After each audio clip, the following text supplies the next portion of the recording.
क्या नाम है आपका? मेरा नाम राकेश है। क्या है पूरा मामला, क्या घटना हुई है? खाद मामला न ये था, ये मिलने से लड़का परेशान चौकी पे किसानों किसी ने फैसले के बारे में आत्महत्या गया का था। मोहम्मद विजय प्रयास कुमार करते नजर नाम आ है रहे इसका। हैं। और उसी फैसले को लेके जो है उन्होंने जो है दूसरे पक्ष ने चरण सिंह के बच्चे हैं, एक मौनी है, प्रवीत है और उसके भतीजे हैं। उन्होंने जो फ़ोन पर गाली गुप्तार करी कि भाई तू है कहाँ और यहाँ आ जा चौराहे पे, हम यहाँ खड़े हैं।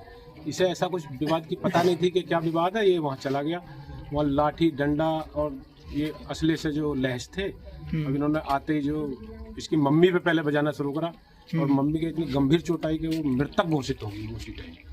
अच्छा। और विजय कुमार के भी बहुत ज़्यादा चोट आई हैं, जिसकी जो है रात का हमने 2 बजे करीब जो उनकी डॉक्टरी करा दी है। डॉक्टरी रिपोर्ट हो गई है और उनकी FIR पुलिस प्रशासन को सूचित पुलिस प्रशासन को सूचना दे दी गई थी। घटना स्थल पे ही आ गए थे। अच्छा। और उसी टाइम हम जो फिर थाने पहुंचे और बॉडी जो PM के लिए गई हुई है, बॉडी PM हो रही है वहाँ।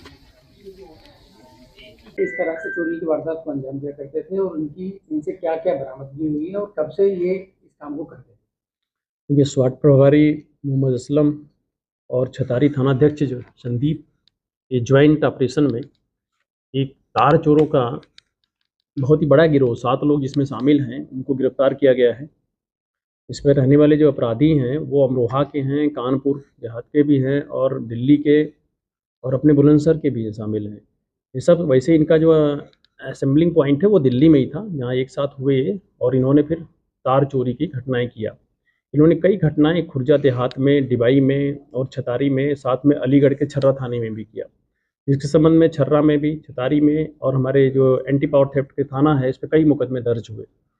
ये बेसिकली डेड लाइन्स जो हमारी होती थी किसी वजह से, या जो लाइन हमें अभी जो नई लाइन बिछाई जाती थी उनके तारों को चोरी करते थे और ले आकर के दिल्ली में बेच देते थे इसको। इस घटना में जो ये प्रयोग में लाते थे कार, वो भी बरामद हुई है। इनके पास से फैक्सवैगन पोलो कार है और साथ ही जो इनके जिस पे गार्ड तार ले आया करते थे, वो छोटा हाथी, वो भी बरामद हुआ है। इनके पोजीशन से तमंचे मिले हैं, चाकू मिला है और तार काटने के उपकरण मिले हैं कई। जिससे स्पष्ट है कि घटना में शामिल थे और उन्होंने घटना को स्वीकार किया है और पूछताछ में सभी घटनाओं को बताया है। इस प्रकार इस गैंग को हम लोग रजिस्टर्ड भी करेंगे और इनके विरुद्ध विभिन्न अपराधों में संलिप्तता के आधार पर के जो गैंगस्टर की कार्रवाई भी करेंगे।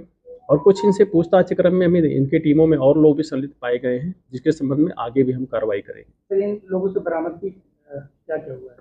इनसे जो बरामद हुआ 10 कुंटल तार बरामद हुआ है, जो कटा हुआ है विभिन्न घटनाओं से संबंधित। एक कार मिली है इनके पोजीशन से, एक छोटा हाथी मिला जिस पे ले जाया करते थे, तार काटने के विभिन्न उपकरण मिले हैं, चाकू मिला है, 2 तमंचे मिले इनके पोजीशन से। कितने समय से सर ये वारदात को अंजाम दे रहे थे? पीछे घटनाएं तो ये लंबे समय से कर रहे थे। ये जो अभी इनसे पूछताछ में जो आई है और साथ ही इनमें कुछ और लोग भी शामिल पाए गए हैं, उसके मुताबिक ये छर्रा में, डिबाई में, खुर्जा देहात से काफ़ी समय से घटनाएं कर रहे थे और हमारे एंटी पावर थेफ्ट थाना जो है वहाँ भी मुकदमे पंजीकृत थे। उन घटनाओं का इसमें अनावरण भी हुआ है और इन सभी घटनाओं में जेल जा रहे हैं। ये डिफरेंट जैसे इनको मिलता है, वो एक्चुअली उसको बीच से निकाल लेते हैं। कापर है तो वो महंगा बिक जाता है, अलग कर लेते हैं, एल्युमिनियम को अलग कर लेते हैं और ले आकर के वहाँ पे गला करके उसको फिर उसी धातु के रूप में बेच देते हैं। तार चोरी की जो वारदातें हैं बहुत लंबे समय से चली आ रही हैं, तो ऐसे में खुलासा हुआ है, तो जिस टीम ने इसका खुलासा किया है तो उस टीम को कुछ प्रोत्साहन देखिए, टीम ने बहुत अच्छा काम किया है। दोनों ही लग करके हमारी जो स्वाट की और थाना प्रभारी की टीम है, दोनों ने बहुत अच्छा किया। इन्हें नगद धनराशि से पुरस्कृत भी किया जाएगा। और तार चोरी की जो पिछली घटनाएं कुछ ही थी जो ये इसमें अनावरण हुई हैं, इसके पहले भी एक गैंग पकड़ा गया था जो कि पहले जेल गए थे, तो उसमें ककोड़ के सिकंदराबाद साइड की कुछ घटनाओं का अनावरण हुआ था। वो भी उस गैंग में भी वो नोएडा और गाजियाबाद, दिल्ली से संबंधित लोग थे। इससे पूछताछ के बाद ये स्पष्ट हुआ है कि चोरी की जो माल है मोस्टली दिल्ली साइड में जाके बिक रहे हैं। जिससे आगे भी हम रात में इस बात की गाड़ाबंदी करके चेकिंग वगैरह भी कराएंगे टोल पे, जिससे कि इस तरह की घटनाएं न होने पाए और इस गैंग के पकड़े जाने से, गिरफ्तार होने से निश्चित तौर पर फर्क पड़ेगा इसके।